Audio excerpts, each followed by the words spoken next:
Robert Kiyosaki की एक किताब है रिच डैड पुअर डैड। शायद इसका नाम सुना ही होगा, दुनिया भर में मशहूर है।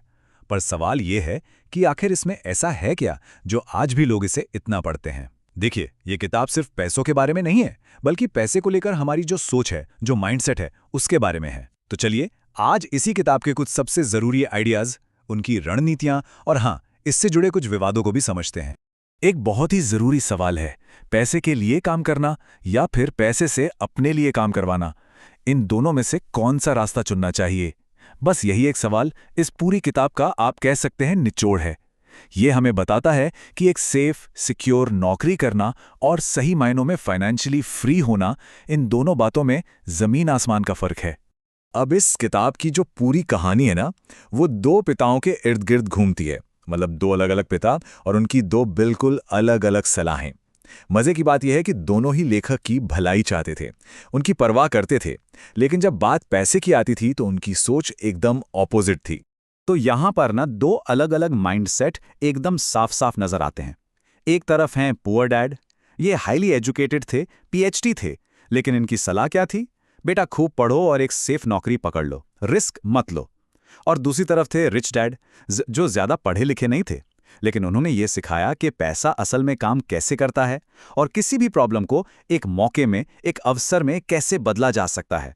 और यही वो सबसे बड़ा फर्क है। किताब का मेन पॉइंट ही यही है कि हमारी जो ट्रेडिशनल एजुकेशन है, मतलब जो हम स्कूल कॉलेज में पढ़ते हैं, वो अक्सर हमें फाइनेंस के बारे में प्रैक्टिकल नॉलेज नहीं देती। बात सिर्फ किताबें पढ़ने की नहीं है, बात ये समझने की है कि असली दुनिया में, रियल वर्ल्ड में पैसा काम कैसे करता है। तो रिच डैड का क्या कहना था? वो कहते थे कि देखो, अमीर बनने के लिए कोई सैकड़ों मुश्किल नियम कानून जानने की जरूरत नहीं है। बस एक गोल्डन रूल है जिसे समझना होगा, और वो है एसेट्स और लायबिलिटीज के बीच का फर्क।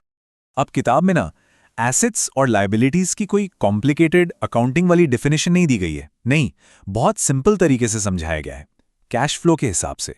मतलब पैसा किस तरफ बह रहा है। एसेट वो है जो जेब में पैसा डाले, और लायबिलिटी वो है जो जेब से पैसा निकाले। सिंपल, बस इतना ही। और इसी बात को और अच्छे से समझाने के लिए रिच डैड ने सिंपल डायग्राम्स का इस्तेमाल किया, ताकि ये दिखाया जा सके कि पैसा असल में मूव कैसे करता है। क्योंकि देखिए, शब्दों से तो कंफ्यूजन हो सकता है, लेकिन नंबर्स और कैश फ्लो की डायरेक्शन, वो कभी झूठ नहीं बोलते हैं। ये देखिए, ये डायग्राम इसे एकदम परफेक्ट तरीके से समझाता है। लेफ्ट साइड में देखिए, एक एसेट, मान लीजिए कोई रेंटल प्रॉपर्टी है, वो इनकम कॉलम में पैसा डाल रही है, मतलब आपकी इनकम बढ़ रही है। अब राइट साइड में देखिए, एक लायबिलिटी, जैसे कि कार का लोन, वो आपके खर्चों को बढ़ाकर पैसा बाहर निकाल रही है। अमीर लोग अपना पूरा फोकस लेफ्ट साइड यानी एसेट कॉलम पर रखते हैं, जबकि ज्यादातर लोग राइट साइड यानी लायबिलिटीज में ही फंसे रह जाते हैं।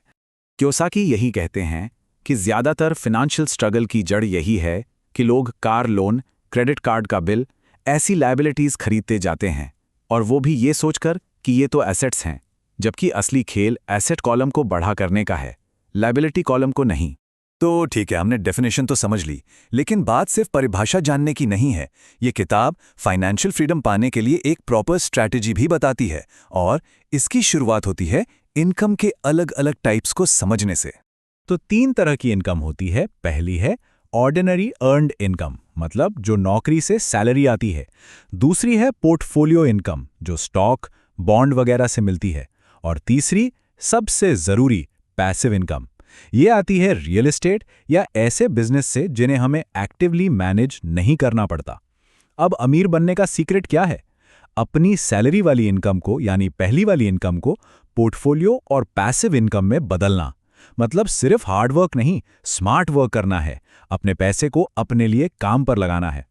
और किताब की एक बहुत ही प्रैक्टिकल सलाह है, अपने काम से काम रखो। मतलब अपनी दिन की नौकरी करते रहो, लेकिन साथ साथ असली एसेट्स खरीदना शुरू कर दो, लायबिलिटीज नहीं। ये मत सोचो कि जब पैसे आएंगे तब शुरू करेंगे। नहीं, अपनी सैलरी का इस्तेमाल करो, लेकिन लायबिलिटीज खरीदने के लिए नहीं, बल्कि ऐसे एसेट्स खरीदने के लिए जो इनकम जनरेट करें।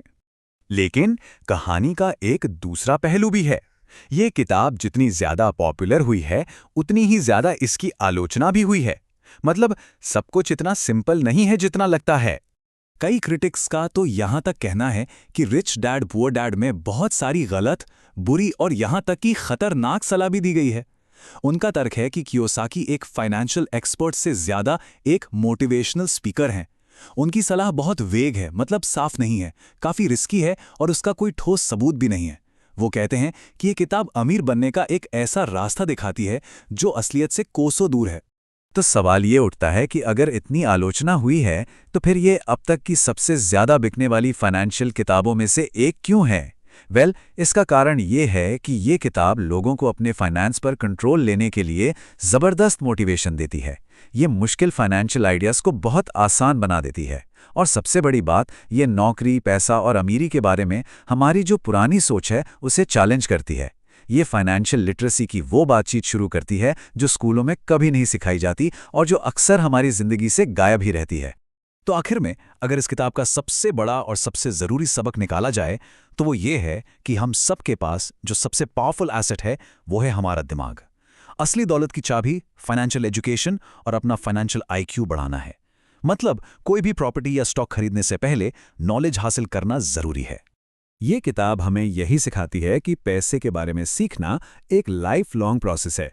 ये याद दिलाती है कि सबसे कीमती इन्वेस्टमेंट हमेशा खुद पर किया गया इन्वेस्टमेंट होता है, क्योंकि आखिर में एक ट्रेन्ड दिमाग ही असली दौलत बना सकता है। तो सवाल यही रह जाता है कि हम सब अपनी सबसे बड़ी संपत्ति यानी अपने दिमाग को ट्रेन करने के लिए क्या कर रहे हैं।